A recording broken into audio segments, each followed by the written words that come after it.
On Sunday, one of the most trusted sources of Apple rumors revealed that we can expect 4 new iPhones later this year, 2 with 6.1-inch screen sizes. Likely to be the iPhone 14 and iPhone 14 Pro, and 2 with 6.7-inch screens, likely dubbed the iPhone 14 Max and iPhone 14 Pro Max. 4 phones in total. The tweet made me gasp because of what's missing.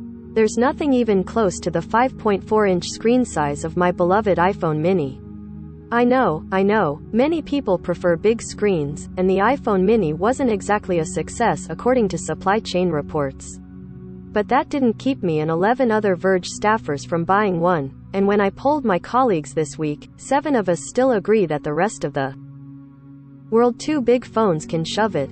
We've got small hands or a desire to use our phones one-handed while juggling other responsibilities, and there's nothing else that comes even close. In the US, the iPhone 12 mini and iPhone 13 mini are among the only full-fat compact smartphones on the market, and they're arguably in a class of their own.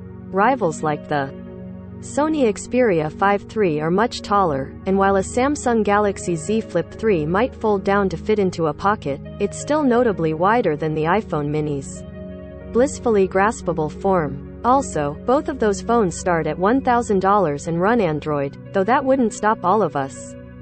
As an owner of a Google Pixel 4a and a casual admirer of my wife's iPhone 13 Pro, I can tell you right now neither of them is a viable alternative to the Mini.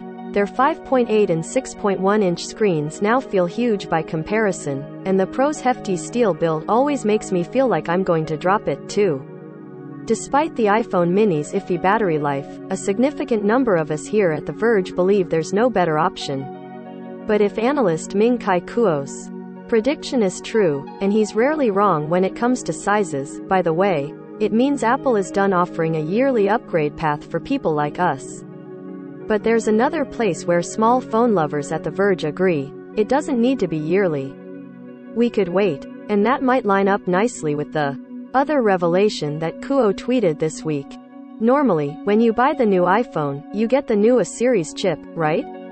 Not in 2022, says Kuo. The iPhone 14 will have the same chip that came with the iPhone 13 in 2021, with newer A16 chips exclusively headed to Apple's new Pro series phones.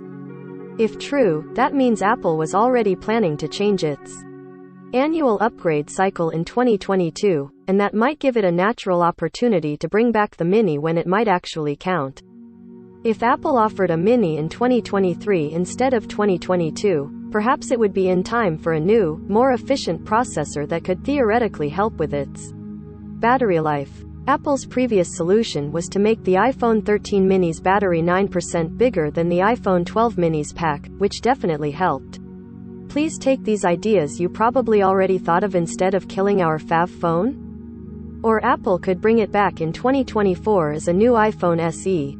The phone that pioneered the idea of bringing back an ancient Apple form factor every now and then. The first iPhone SE in 2016 was a remake of the 2013 iPhone 5S, with a 4-inch screen. 2020 brought us a remake of the iPhone 8 with its 4.7-inch screen, and Apple just did it again by adding processing power, battery life, and 5G to the phone for those people who still demand a physical home button in 2022.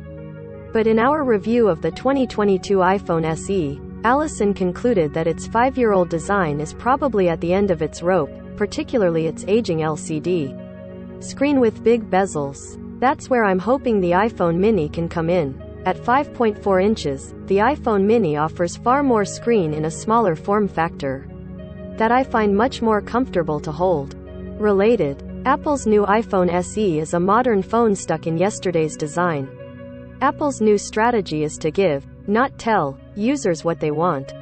It'd be foolish to suggest that Apple should bring back the iPhone mini this year because the decisions about which shapes to cut out of aluminum and which screens and batteries and boards to procure likely happened long ago.